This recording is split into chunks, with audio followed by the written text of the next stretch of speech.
Le sommet de Paris sur le climat a été synonyme de grandes avancées dans la lutte contre le changement climatique. Que faut-il attendre de la COP22 en novembre à Marrakech? Une question en débat lors de la 27e session annuelle du Forum de Crans-Montana. L'avenir de notre planète a été l'un des thèmes abordés lors de l'événement. Parmi les invités, la ministre de l'Environnement du pays hôte de la prochaine COP. Souvent, on entend que les changements climatiques, c'est une problématique des générations futures. Non, c'est une erreur. Les changements climatiques est un défi actuel de ce siècle et c'est une problématique qui fait que des peuples payent les conséquences au quotidien de ces changements climatiques. Le Maroc a fait de ce défi une priorité. Il a inscrit son objectif de transition énergétique vers des sources renouvelables dans sa constitution en 2009. Une démarche chiffrée d'après un membre de l'agence publique marocaine pour l'énergie solaire. C'est une plateforme démocratique. Le Maroc a une ambition très forte pour développer les énergies renouvelables et faire que dans le mix énergétique, la part des énergies renouvelables atteigne un niveau de 52% à horizon 2030. Au cœur de la révolution verte que le Maroc veut engager, le programme Nour qui prévoit la construction de 5 centrales solaires dans le pays d'une capacité totale d'environ 2000 MW. Le site Nour 1 a été inauguré à Ouarzazate en février dernier.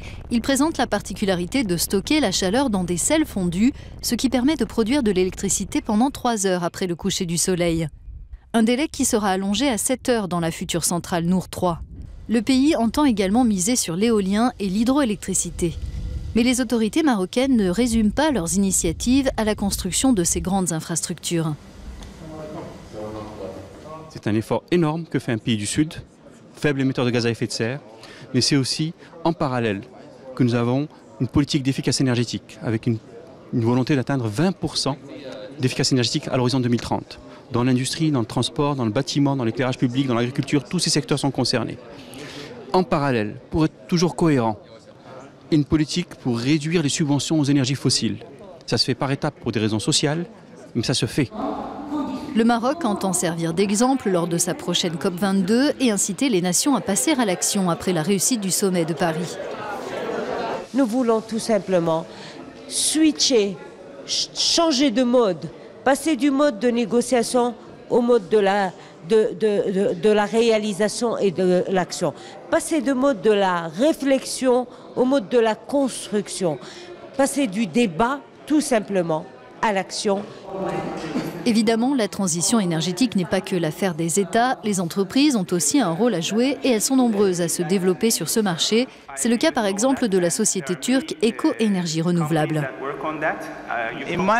Pour moi, les pays ne devraient pas discuter de la part d'énergie renouvelable qu'ils veulent atteindre dans leur mix énergétique, disons à l'horizon 2030 ou 2050. Ils devraient discuter de l'échéance à laquelle ils passeront à 100% d'énergie renouvelable. Ils devraient la déterminer dès cette année et s'engager à la respecter. Et on devrait tous travailler à remplir cet objectif.